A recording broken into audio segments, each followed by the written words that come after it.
आदर के साथ शहीदों को श्रद्धांजलि दी। भगत सिंह जी, सुखदेव, राजगुरु, उन लोगों को कल के दिन फांसी दी गई थी। उन्होंने देश को आज़ाद कराने के लिए सबसे बड़ी शहादत दी। अध्यक्ष महोदय, मुझे बेहद खुशी है कि वैसे तो हम सब लोग सभी शहीदों को नमन करते हैं, सभी स्वतंत्रता सेनानियों का आदर करते हैं, लेकिन उन सभी स्वतंत्रता सेनानियों में एक तरह से दो चमकते सितारे हैं, बाबा साहब अम्बेडकर और भगत सिंह। दिल्ली सरकार ने ये निर्णय लिया है कि बाबा साहब अम्बेडकर और भगत सिंह जी की तस्वीरें सभी दिल्ली सरकार के दफ्तरों में लगाई जाएंगी। कुछ दिन पहले पंजाब सरकार ने भी ये निर्णय लिया है कि पंजाब सरकार के भी सभी दफ्तरों में भगत सिंह और बाबा साहब अम्बेडकर की तस्वीरें लगाई जाएंगी। जब से ये ऐलान किया गया है, मैं तो सोच रहा था कि हमारे विपक्ष के साथी इसके ऊपर हमें बधाई देंगे, तारीफ करेंगे कि बहुत अच्छा निर्णय लिया गया। शुक्रिया।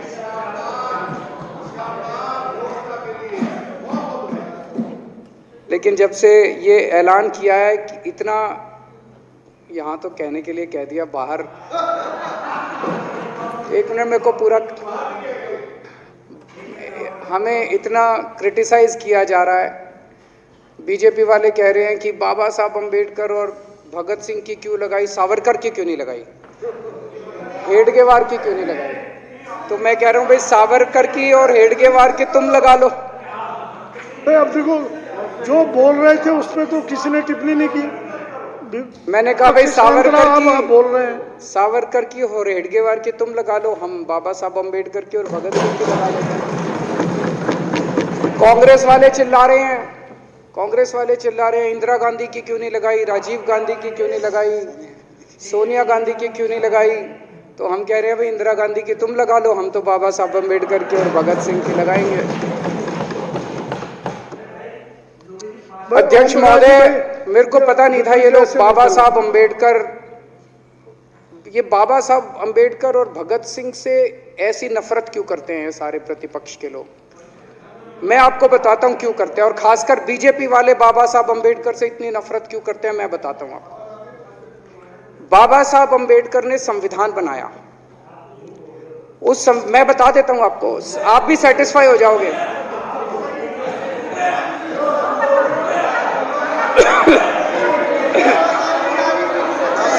सुन के चले जाना। बाबा साहब का नाम सुनते ही वॉकआउट कर गए। बाबा साहब का नाम भी नहीं सुनना चाहते। बाबा साहब अम्बेडकर का नाम सुनते ही सुन तो लो।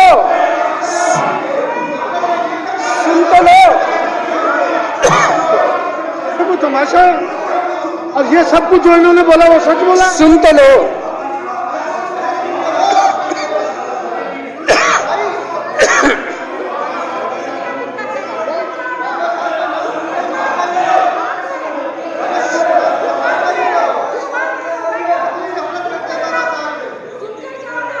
बाबा साहब अम्बेडकर ने, सदस्यों से प्रार्थना कर रहा हूं, अध्यक्ष महोदय, बाबा साहब अम्बेडकर ने, मुख्यमंत्री जी बोल रहे हैं, डिस्टर्ब ना करें प्लीज।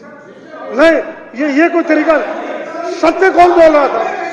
सत्य क्या बिजुली जी ने बोला? सब आप बैठ जाइए। अब बाबा साहब अम्बेडकर ने देश का संविधान बनाया। संविधान में लिखा उन्होंने कि भारत के अंदर जनतंत्र होगा। इस जनतंत्र के अंदर चुनाव होंगे। चुनाव में जनता वोट डालेगी। वोट डाल के जनता अपनी सरकार चुनेगी। वो सरकार लोगों के सपनों को पूरा करने के लिए काम करेगी। बीजेपी को ये पसंद नहीं है। बीजेपी नहीं चाहती चुनाव हो। बीजेपी चाहती है कि चुनाव खत्म हो जाए। चुनाव होने ही नहीं चाहिए। चुनाव गंदी बात है इनके हिसाब से। चुनाव गलत बात है इनके हिसाब से। एमसीडी के अंदर 15 साल इन्होंने जम के लूटा। लूटने के सारे दुनिया के रिकॉर्ड तोड़ दिए। गिनीज बुक वालों की मीटिंग चल रही है कि हम भारतीय जनता पार्टी का नाम आने वाला है गिनीज बुक के अंदर एनसीडी का और बीजेपी वालों का। शानदार इन्होंने परफॉर्मेंस किया है। 15 साल के अंदर इन्होंने लूटने में कोई कसर नहीं छोड़ी। लूटने के बाद जब जनता में त्राही त्राही मच गई, लोग दुखी हो गए 15 साल के इनके शासन के बाद, और जनता ने मन बना लिया कि इस बार इनको मजा चखाएंगे और गुस्सा जाहिर करेंगे। चुनाव आयोग ने ऐलान कर दिया कि हम आज शाम को 5 बजे 9 तारीख को 9 मार्च को शाम को 5 बजे आज चुनाव की डेट्स की घोषणा की जाएगी।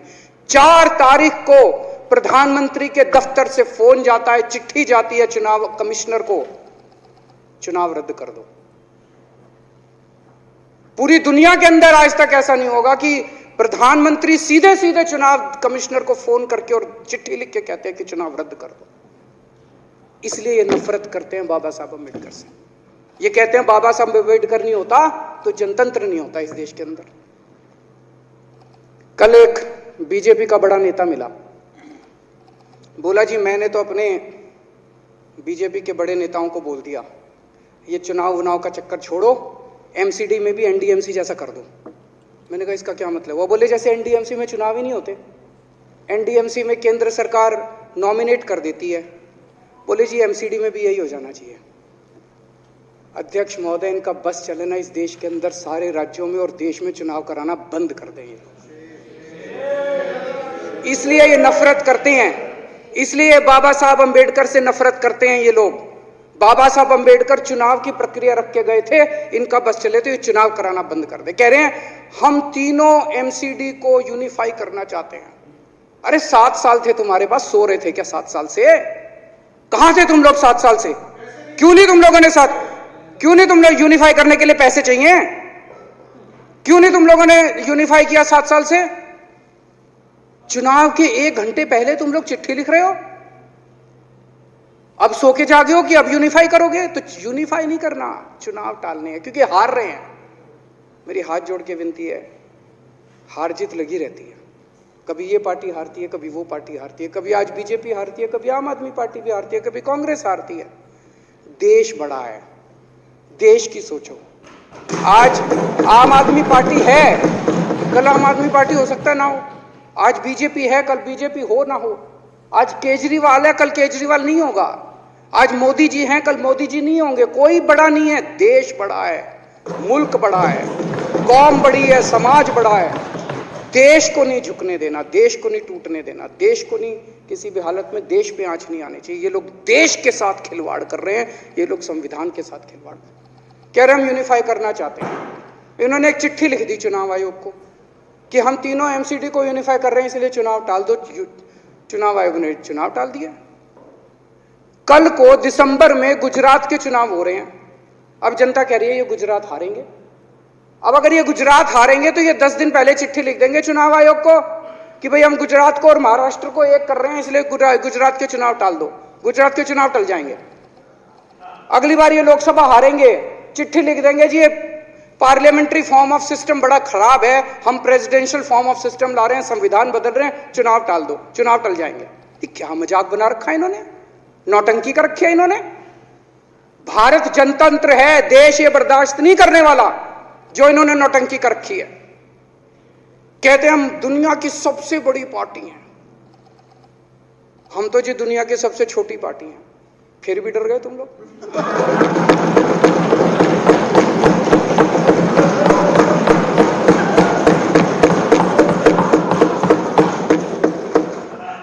दुनिया की सबसे बड़ी पार्टी दुनिया की सबसे छोटी पार्टी से डर के भाग गई।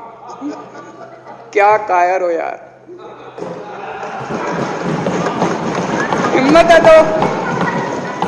हिम्मत है तो चुनाव लड़के दिखाओ बीजेपी वालों, मान जाएंगे तुम।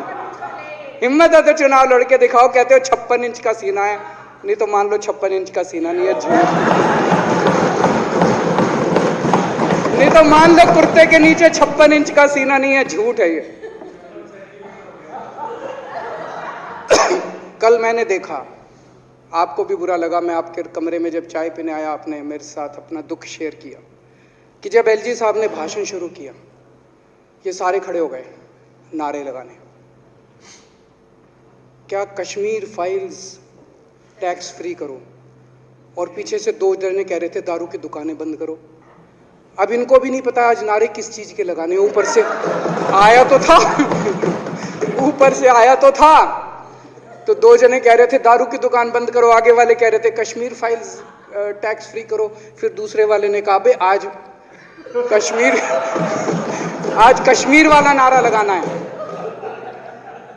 तो जैसे रैलियां होती हैं उसमें कुछ टीवी वाले माइक लगा देते हैं कि हाँ जी किस लिए आए हो, तो वो यूं यूं देखता है किस लिए।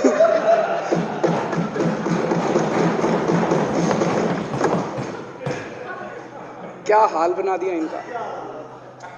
इसलिए थोड़ी राजनीति में आया था, इसलिए थोड़ी राजनीति में आए थे। एक पिक्चर आई थी बंटी और बबली, उस पिक्चर में एक सीन था, कुछ लोग एक नेता के घर के सामने जाते हैं, हमारी मांगे पूरी करो, हमारी मांगे पूरी करो। नेता बाहर आता है, कहता है क्या मांगे हैं, तो सारे एक दूसरे की तरफ, इनको पता ही नहीं क्या मांगे। आज सारे देश की सारी भारतीय जनता पार्टी एक पिक्चर के पोस्टर लगा रही है गली गली में जाके। पूरी सारी भारतीय जनता पार्टी देश में एक पिक्चर के पोस्टर लगा रही है। इसलिए राजनीति करने आए थे, पिक्चरों के पोस्टर। अपने बच्चों को क्या जवाब दोगे? घर जाके बच्चे पूछेंगे पापा क्या काम करते हो? पिक्चरों के पोस्टर लगाता हूं।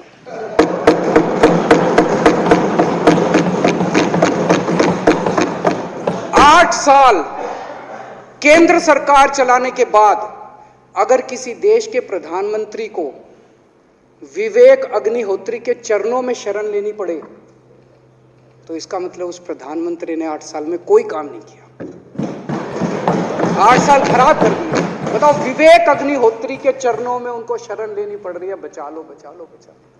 अगर किसी प्रधानमंत्री को कह रहे हैं कश्मीर फाइल्स टैक्स फ्री करो, अरे यूट्यूब पे डाल दो, फ्री हो जाएगी। टैक्स फ्री क्यों करा रहे हो? इतना ही तुमको शौक है, विवेक अग्निहोत्री को बोलो यूट्यूब पे डाल देगा, सारी पिक्चर फ्री है, सारे जने देख लेंगे एक ही दिन के अंदर। टैक्स फ्री की क्या जरूरत है? यूट्यूब पे क्यों नहीं डाल? कल एक मैंने अखबार में पढ़ा, हरियाणा के अंदर एक भारतीय जनता पार्टी का ही एक एमएलए था, उसने कहा आज मैं पार्क के अंदर इसकी फ्री स्क्रीनिंग करूंगा। तुरंत विवेक अग्निहोत्री का ट्वीट आया खट्टर साहब के, खट्टर साहब देखो ये फ्री में कर रहा है, इसको बोलो टिकट लेके करेगा। भाई साहब, कश्मीरी पंडितों के नाम पे कुछ लोग करोड़ों करोड़ों रुपए कमा रहे हैं और तुम लोगों को पोस्टर लगाने का काम दे दिया। आंखें खोलो, क्या कर रहे हो तुम लोग? वो करोड़ों कमा गया, कश्मीरी पंडितों के नाम पे करोड़ों कमा गया और तुम लोग पोस्टर लगाते रह गए। क्या हाल बना दिया तुम लोगों का यार। आंखें खोलो तुम लोग।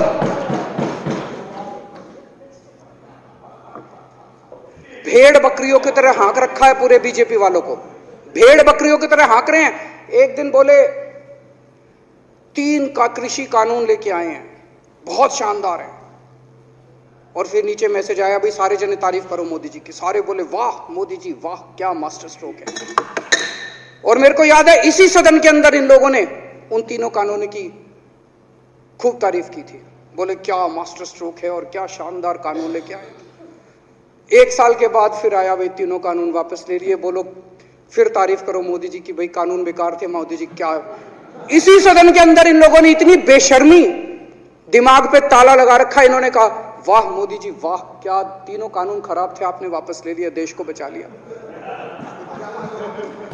क्या मास्टर स्ट्रोक, ये क्या हाल बना दिया आप लोगों का यार। फिर थोड़े दिन बाद बोले भाई दारू की दुकानों के खिलाफ करो, फिर सारे जने दारू की दुकान बंद करो, दारू की। अब दारू ठीक हो गई दिल्ली में, आजकल तो शोर नहीं करते तुम लोग। अब कश्मीर फाइल आ गई, पहले कृषि कानून, रोज काम दे रखा है तुमको, कुछ ना कुछ ऊपर से आ जाता है, काम दे रखा है। अब दारू की दुकान है। मेरा एक ही निवेदन है मेरे बीजेपी के साथियों से, आप तो अपने ही हो, आप तो सब अपने, मेरे छोटे भाई बड़े भाई बिदुरी साहब तो बड़े भाई है मेरे, आप तो सारे अपने हो यार। थोड़ा सा देश के बारे में सोचो यार, थोड़ा देश के बारे में सोचो।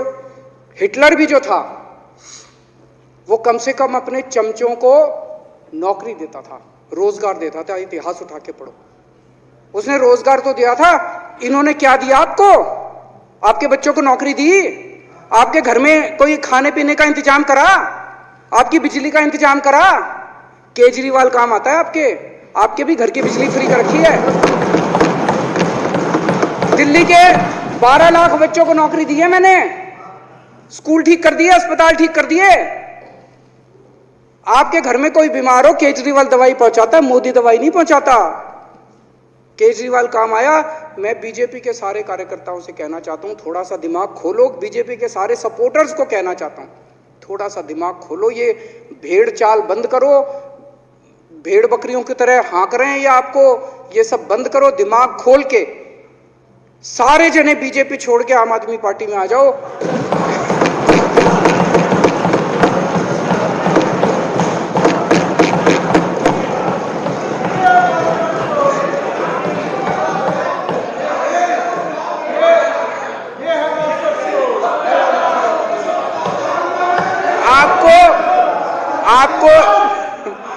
आपको इज्जत मिलेगी, सम्मान मिलेगा।